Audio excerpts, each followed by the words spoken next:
Bom dia a todos. Eu sou professora Aline Vaz e pesquisadora, colaboradora no Laboratório de Estudos Urbanos. O trabalho que eu vou apresentar aqui hoje eu chamei de degradação e melhoria no ambiente e na educação. Para fazer algumas relações aqui, o discurso ambiental é um objeto de pesquisa em um projeto atualmente que eu desenvolvo atualmente no Laboratório de Estudos Urbanos. E lá eu estou trabalhando com a análise da legislação ambiental, dos discursos jurídico-legais sobre as áreas protegidas, né?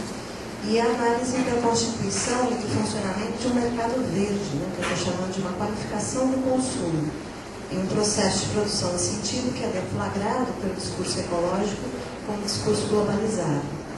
Nessa apresentação, eu me propus a pensar sobre a educação ambiental a partir de dois diferentes materiais, e vou fazer, então, uma relação entre esses materiais. A educação ambiental é hoje uma evidência que produz muitos consensos, como o enunciado que diz que somos todos responsáveis pela sobrevivência do planeta. Essa formulação, que pode ter a sua produção associada a uma reunião internacional de chefes de Estado, ela é reportada aos cidadãos desses Estados representados pela ONU, né? Então, bom, no momento histórico atual, o meio ambiente ele se constitui em um ponto de convergência, né? Ele canaliza um grande investimento político-ideológico para a sociedade dita democrática e a sociedade moderna. E a escola, por exemplo, é instada a trabalhar com o meio ambiente, não só como tema, entre outros, mas como tema de destaque, que deve ser abordado ao longo de toda a formação dos alunos, de forma corrente. A inclusão da questão ambiental é requisitada, é esperada e é também capaz de produzir um sentido de atualidade para o programa pedagógico, funcionando como elemento de prestígio para os pais clientes. No Estado brasileiro, o tema do meio ambiente assumiu ainda, como sabemos todos, né, uma inclusão curricular no ensino público como tema transversal nos PCNs. A escola é a instituição responsável pela educação, mas a educação ambiental está em todo lugar, o que tem implicações, a meu ver, para a própria instituição da escola. Bem, essa então é a hipótese que eu estou levantando agora, no momento em que eu tomo textos dos PCNs como parte desse corpus de análise sobre o discurso ambiental. Uma outra forma de educação ambiental, digamos, é a requalificação do mercado do consumo, que é algo com o que eu venho trabalhando mais assim, há mais tempo. E vou então trazer um pouco dessa análise e confrontar depois com alguns elementos presentes na enunciação sobre o meio ambiente e a sociedade nos PCNs, né, nos parâmetros, nos PCNs relacionados ao meio ambiente. Bom, o discurso ecológico apoia-se em diferentes contextos de formulação na noção de desenvolvimento sustentável. Essa noção que funciona como referência tanto para o Estado quanto para o mercado, se constitui no âmbito das relações transnacionais como parte dos processos de globalização da economia. Isso é determinada por uma economia globalizada que se expande junto a uma série de discursos que poderíamos identificar como discursos da cidadania para a constituição de um cidadão globalizado, que é o que está aí nesse slide, né? A partir da minha posição, isso é, da forma como eu entro nessa questão da cidadania, eu posso compreender o discurso ecológico como uma certa anterioridade em relação aos discursos, à proliferação de discursos da cidadania.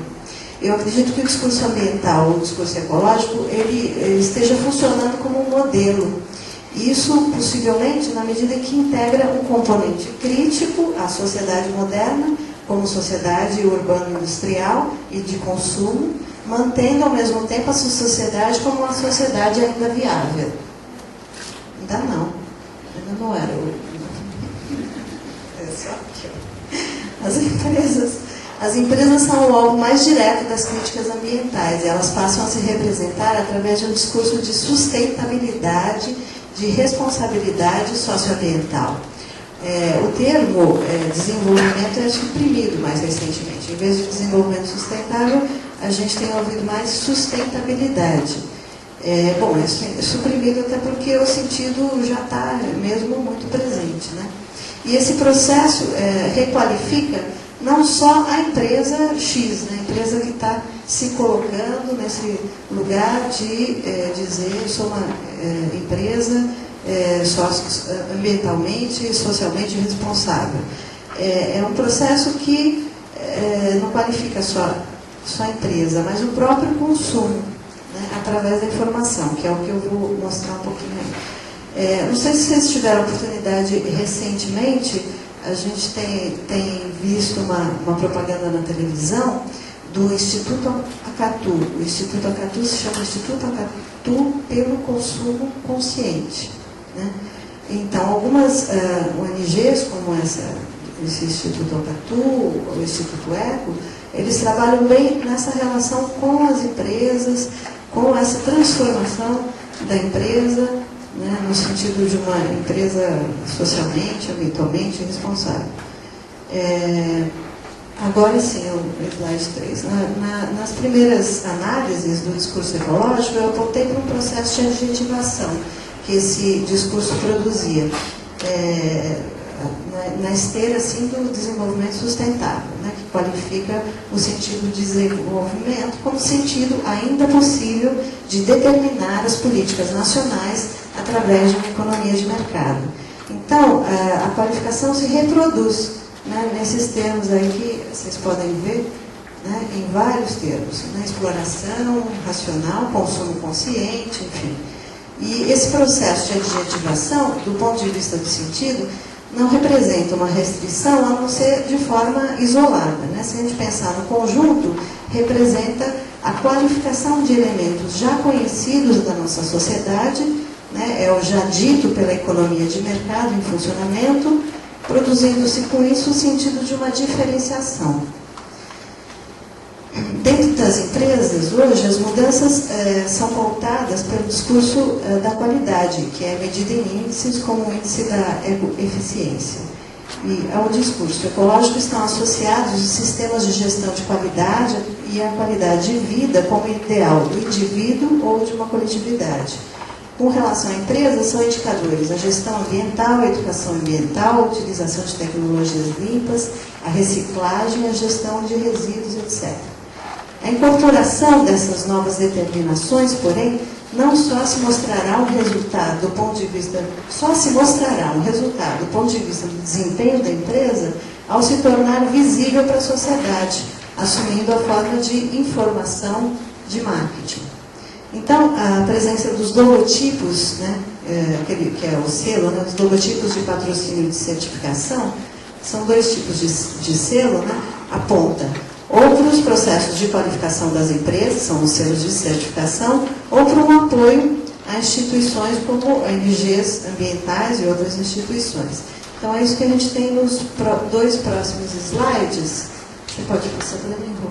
Então, essa aí é uma caixa de sapato, a parte de baixo de uma caixa de sapato infantil. A gente tem 4 selos. Um é um selo de certificação, que é da Sociedade de Pediatria, né? E os outros 3 são apoios, a Brinc, né? E outros 2. E o outro exemplo, próximo slide, é uma caixa, são 2 caixas de lenço de papel, é uma linha infantil, Soft Kids, e uma tem os animais em extinção, outros animais em extinção para colorir. Atrás também tem textos de educação ambiental e tal, né? Então, os selos se juntam a outros elementos. As embalagens simulam uma educação socioambiental, né? No exemplo anterior, a gente tem uma tabela de vacinação, né? Bom, primeiro, por que simulam? Porque o marketing diz que a empresa que a embalagem de um produto deve simular algo que corresponda ao desejo do consumidor. E é isso que a gente vê nesses dois exemplos, né? A simulação de uma educação ambiental para o consumidor com problemas de consciência ecológica. E o consumidor do produto infantil frequentemente é o adulto. E essas informações, então, elas estão voltadas mais para os pais, o que é mais um dado para se pensar nesse contexto de linguagem como uma simulação. Bem, essa simulação de uma educação ambiental, através dos selos da embalagem, funciona na requalificação do mercado e do consumo. Lembro aqui da eficácia do imaginário, né, do Piaget. Bom, uma série de informações são itens obrigatórios nas embalagens. É direito do consumidor saber o que está ingerindo, o que está adquirindo, o que está consumindo e, por extensão, se a empresa corresponde, se a empresa X corresponde ou não a uma nova mentalidade empresarial, se ela é ética, se é responsável e tal. A informação ao consumidor possibilitaria o consumo como um exercício consciente de liberdade de escolha, que é a base da representação da sociedade como sociedade democrática. Então, a qualificação do consumo se faz através da informação como informação sobre a empresa, constituída como informação de interesse político-social, e representaria um deslocamento sobre o imaginário do consumo ou da representatividade do produto para o consumidor no seguinte sentido. É o próximo slide. Então, aí a gente tem duas situações, né? Uma seria o consumidor dentro do que seria o mercado tradicional. O consumo representa um ganho individual, uma aquisição do produto tem um valor pessoal. E no consumo qualificado, no consumo diferenciado, a gente teria um consumidor qualificado, né, por esse mercado de responsabilidade socioambiental, né? O ganho representa um ganho individual mais alguma coisa, né? A aquisição do produto teria um valor pessoal mais um valor social. Então, por exemplo, o próximo slide. Aqui é a página da linha de produto Sorriso Herbal. É uma linha da Colgate, né, de dentifrício da Colgate. A gente vai ver aí o slogan: Sorriso Herbal protege o seu sorriso e a natureza, né? Então, funciona justamente essa ideia de uma coisa que você está, que tem um outro valor, né?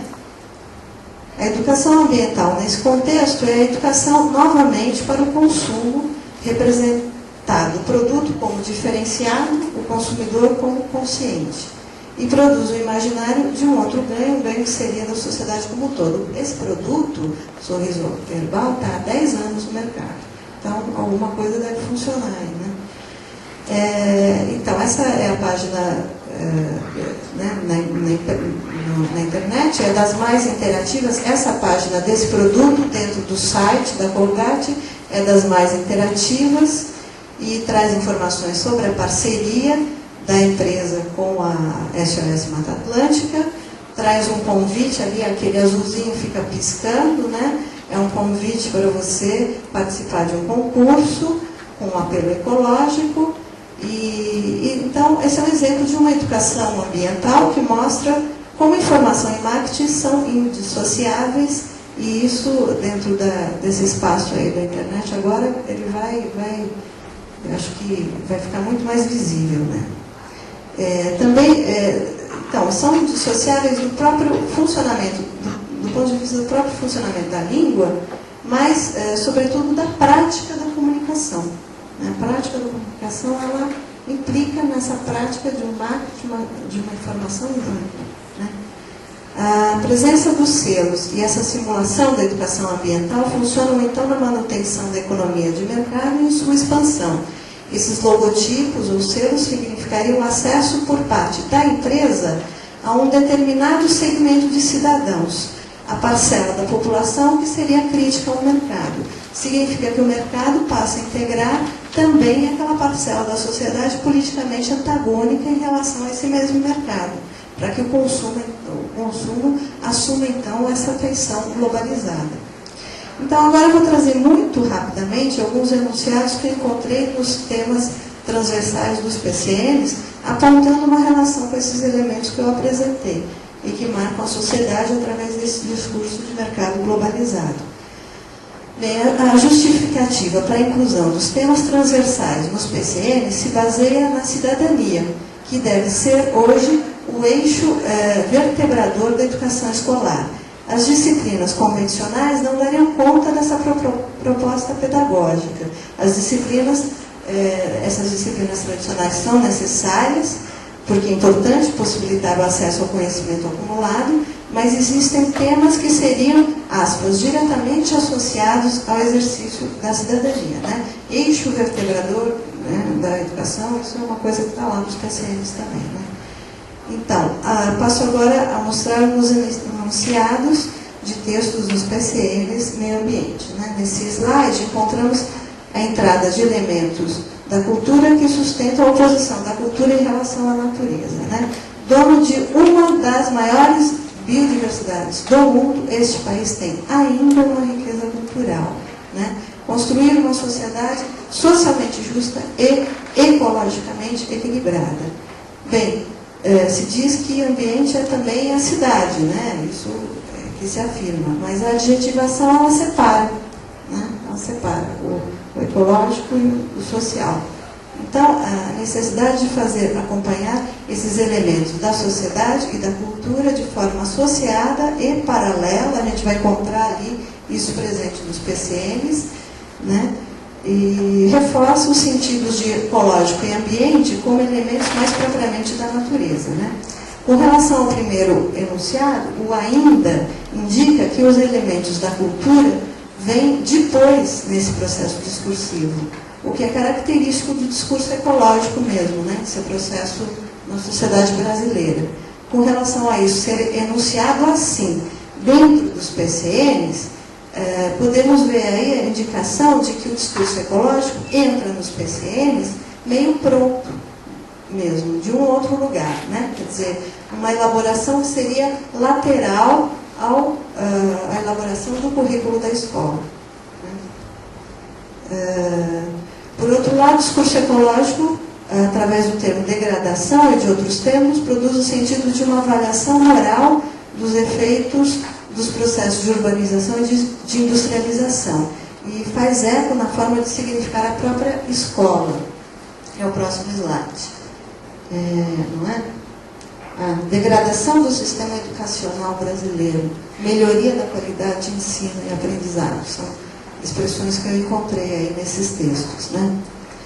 Então, eu estava atenta, né, aos adjetivos no processo de qualificação do mercado e do consumo, e nos PCNs sobre o meio ambiente, eles realmente abundam.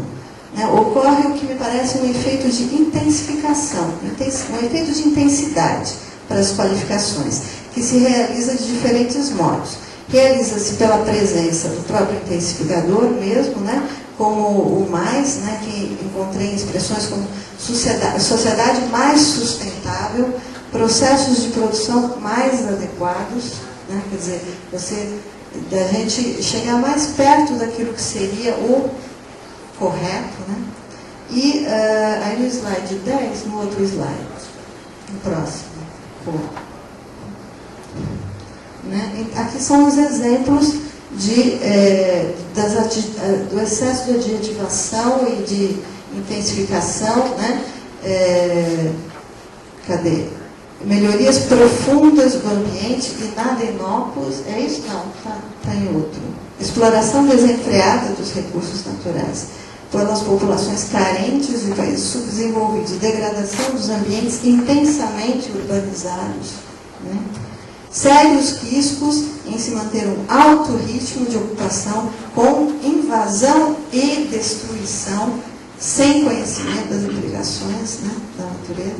Então, a adjetivação se dá em profusão e os adjetivos utilizados têm um caráter de intensidade mesmo. Né? É construída uma imagem da degradação da sociedade e da mudança necessária através de elementos que intensificam tanto as suas qualidades negativas quanto os efeitos possíveis, né, dessa conscientização. É isso aí.